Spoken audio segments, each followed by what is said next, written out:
You are listening to the Get Global Network podcast of the Ask Avani Show. You can hear the show live on Saturdays at 3 p.m. in London, 9 a.m. Central Time in the U.S. on Sometro Radio, one of the original member stations of the Get Global Network.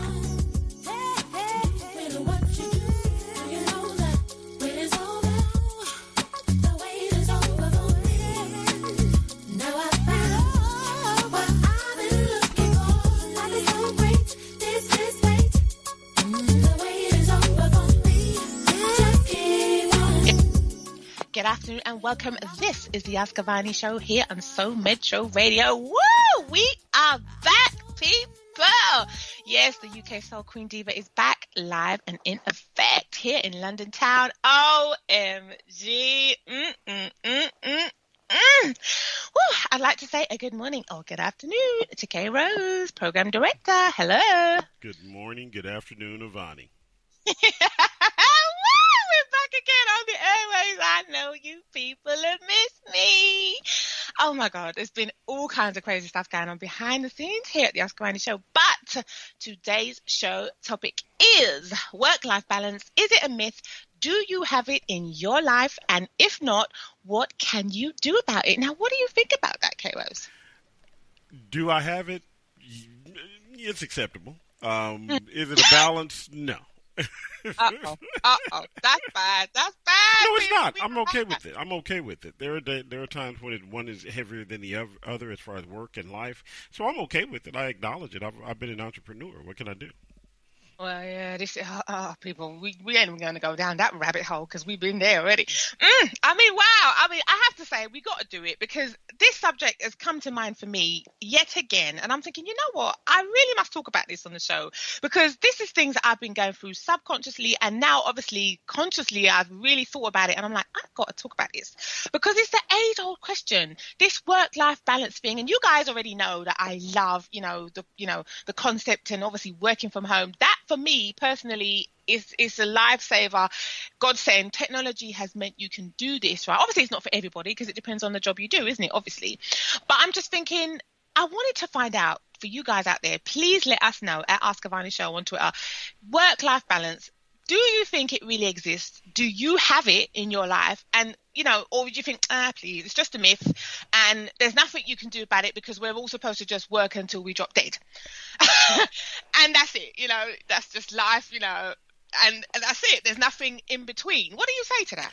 Well, it made me, when you said work and drop dead, that just had me kind of startled. Like, man, I'm closer to the edge of, I'm older, so I don't want to drop dead until after I've made my $30th million. So. Yeah, but when you're tired, right, this is the thing, it gets to be like a merry-go-round, isn't it? If you're going to work constantly, especially if you have to travel and you have to travel a long way, and you guys, please don't get me started on the trains and the public transport over here in the UK. It's absolutely atrocious. I'm just going to be honest and come right out and say it, please. Hello? And you know what? I have to say this. You're paying more money for a service that is practically grinding to a halt every single year. It's getting worse and worse. And you think to yourself, well, what am I paying for? Because that money, if I could either stay in my house and work from home, obviously depending on what you do. Or why? Why is it? Because it's getting to the point where people forget being late, K-Rose. They ain't even getting to work. It's getting to the point where I've seen on the news where people are saying, listen, I'm on my warning at work. If I come in late again or if I don't show up, I'm going to get sacked. And so a question regarding that, you of course, as an employee, you want to be on time. So you catch the transit system at a time that should put you there, 30 minutes early, something like that. That's where your mindset is, if it's on time. Overall, most people try to get to work 10, 15 minutes. So they're basically in the office building and they can get, some people like to make a cup of tea or coffee or whatever, but you're in the area, you're even in the building and you are not going to worry. You can get to your desk and you can turn on your machine and, do the things to settle yourself so that you can be ready to start your day's work on whatever time you're supposed to start, isn't it? Right. But if you can't get there, because then it starts to go back to but the topic for the show is, you start to mess up the balance of your work and your life because you have to leave earlier, which means you may have to go to bed earlier. All that starts getting thrown out of kilter.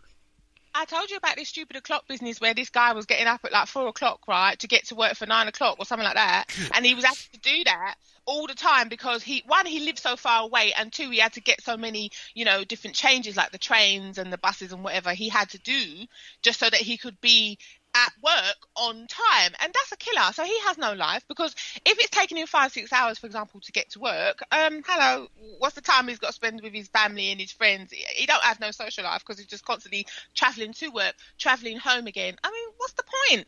And I notice, I have to say this, people, and I know you guys out there are going to be able to really relate to this.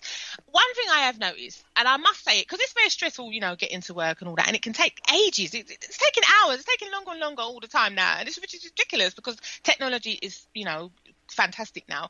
But one thing I have to say is a lot more companies, I don't know if you noticed this, Kairos, they're trying to get more people to do more hours. So basically, especially over here in the UK, they're trying to kill us with the hours, right? If you work from home, right, especially, there's a lot of companies and they're going to be trying to get you to do more work because as far as they're concerned, you should be more available and willing to work longer hours. No. I'm sorry, I am not supposed to be, living to work. You work to live. So just because I work from home, it doesn't mean that I want to be on call, practically all the time. No, you want a life. Do your job and go about your business. Well, but that defeats the purpose of the comfort of working from home if you're working 2 more hours to do your job. That's not fair to me. Exactly. Sometimes it's not even 2 more hours. I've people, I'm always on the hunt for reputable companies and stuff to do that are starting to introduce more working from home jobs here in the UK. And I mean legitimate jobs. I'm not talking about these low wage jobs where people are constantly trying to take liberties with you, because those are the only ones you can really normally find. Mm-hmm. Those are the ones that they really want to take advantage of you and pay you an absolute pittance. I'm talking about the ones that you can say, okay, at least I know they pay me, for example, the minimum wage, and obviously it would go up accordingly. That's the kind of thing at least, because if I'm working from home, I wouldn't mind to do that, because basically you're thinking, well, yeah, I'm saving myself travel kind of thing. Mm-hmm. But a lot of these companies, what they still do, Keros, rather than saying, okay, for example, it's a 9 to 5, or even if it's a shift job, rather than saying, for example, you start at 8, you finish at 4, or whatever. No, what a lot of them are trying to do now is they'll say to you, right, we want you to book your hours, and if you don't book your hours by a certain time, we will book your hours for you. But what you have to do in between is take breaks. So we want you to take like 2 or 3 hours off and then come back. But to me, that's not fair. Wow. Yeah, that's what they want you to do, because then basically I'm thinking, well, that's not right, because I want to just do the job, do my hours and go about my business, like I just said. These people are trying to stagger it for you throughout the day. So you're always constantly going to feel like you're on. So you've got to be in work mode. So you can't just go away and it's done. You have to sort of do a couple of hours, go away for a couple of hours, come back and do a couple more hours, go away for another couple of hours, come back and do more hours. I'm like, no, that's going to take up my whole day back and forth. And you're like, and then they're giving you all these systems to log into. Who needs 10 plus systems to log into to do a job? Come on, man. Well, in the States, there was a thing called split shifts, and there still is. So people do split shifts sometimes, where you not in a 3 or 4 shift type thing. Work 3 hours, you're off an hour. Work 3 hours, you're off an hour. That's crazy to me. Yeah. That's what I'm saying. And I suddenly thought, I know your game, and you ain't going to do that to me, because I'm already stressed out already. I've already got 1,001 things I need to be doing. And I told you, this is supposed to be work-life balance. That don't sound like work-life balance to me. That sounds like work and drop dead. Yes. That's what that sounds like. Yes. So I'm just like, okay, and I have to say this, don't get me started on this bit, right? Because I'm telling you, as I said earlier, the minimum wage and all these types of things. Okay. Some of these companies, right, they don't even want to pay the minimum wage, like I said, but they don't want to give you fair pay. They don't want to pay, sick pay, holiday pay. They don't acknowledge workers' rights, and this is the thing that really annoyed me. What a lot of them tend to do is they take advantage of the, the self-employed status. I say the so-called self-employed status, quote unquote, because basically they use that to abuse the staff, because you're actually working for the company, and basically those jobs should be classed as you being employed, but what they do, because they don't want to pay you all these other benefits like I just mentioned, holiday pay, sick pay, they class you as self-employed so that you have to do all those, you have to do your tax and that yourself, and obviously you won't get paid sick pay, you won't get paid holiday pay. That's not fair. And basically though, but when they need you to work, and I stress need, they'll be constantly phoning you, texting you, emailing you, can you work, and you're thinking, hold on a minute, I thought I was supposed to be self-employed and I can work when I want. Why are you pestering me to the point of exhaustion? constantly. And it's like, sometimes you log off, and the minute you log off and say, right, I'm off to do something else now, they will constantly pushing you, please come on, come back, work, you have to work. They want you to drop dead. Well, but that's putting undue pressure on people that are, because again, you need to work, because you wouldn't be working with them if you didn't need the money, first of all. But then they are taking advantage of their workers, and so that can't make for a good work environment. Of course not, because you're constantly stressed out, and obviously this is the thing. And the reason why they know you need to work more is because they pay so little anyway, that you're constantly chasing your tail, trying to make up for the money so that you can at least be able to say that you can pay your rent and or your mortgage or whatever, and buy some food. The minimum, it's even less than what is classed as minimum wage. Again, this is why they're abusing people. I mean, Kairos, I have to say, link one.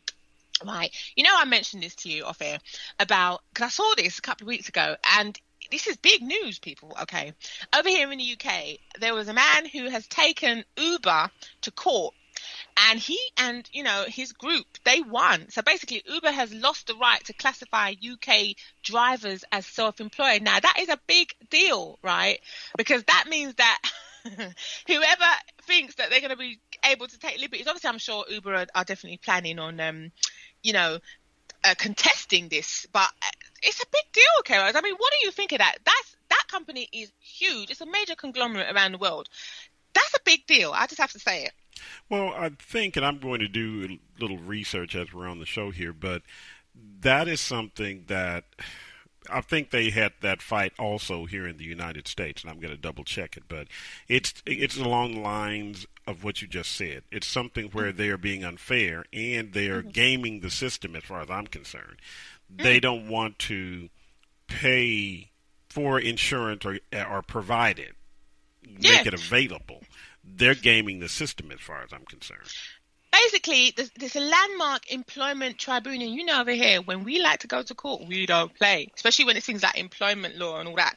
So basically, Uber has lost it because the ruling has stated that the firm must also pay drivers the national living wage, which is more than the minimum wage, and holiday pay. So apparently they're saying this could have huge implications for the gig economy, the gig economy where people go online and they get little jobs here and there, and it's little money, but sometimes if you're a student or something like that, that can really help you out if you're trying to work around something which is really not giving you any flexibility to be able to go and do a long shift somewhere and then go to your studies. You see what I mean? Sometimes, because obviously if you're at university and stuff, you need to concentrate on that, and but you're trying to make money around that, and obviously a normal 9 to 5 or something isn't really that's going to interfere with your studies and stuff, and it's going to make it really hard. But it's saying Uber drivers are not self-employed and they should be paid the national living. The reason I keep stressing this, Kevin, is because over here, they think they're smart.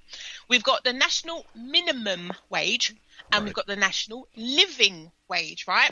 And the living wage is higher than the national minimum wage. Listen, as I said earlier, people, stay with me. Tell me what you think at Ask Avani Show. The minimum wage, a lot of employers don't even want to pay that. So it's going to be a struggle to get them to pay the national living wage, isn't it? Because that's more money. Oh, yeah. And they don't want to do that. And I just thought, wow, and apparently they've got over 40,000 drivers here in the UK. And up until that point, they were currently not entitled to holiday pay, pensions, or any other workers' rights. So obviously Uber said it's going to appeal the ruling. But I ain't being funny. Employment experts are saying if there's other firms with a large self-employed workforce, they could now face the scrutiny. Personally, right, I reckon that the government, and anyone who agrees with me, please let me know at Ask Avani Show on Twitter. I think that the government needs to, even as a starting point, set up a national hotline where people can call up and start naming and shaming all them companies, especially the ones that use the self-employed status, and say, oh yeah, this company doesn't pay the minimum wage. Listen, I'll tell you one thing, Keros, I would rather they pay you by the hour. Even if they pay you the minimum wage, they pay you by the hour, and even if they don't want to give you anything else, even if they say we're not going to employ you, we're still going to treat you as self-employed, but at least pay people by the minimum wage, which is what the rule, the law of the land has stated. Come on. I mean, that's not fair to be making people work for a pittance, and then you're wondering why people don't want to do the job, and you're always complaining, oh, I can't get people to stay. The staff retention rate is people are always leaving. Well, but the thing about business is there to make money for the business. And if they just happen to employ someone, and that person is given money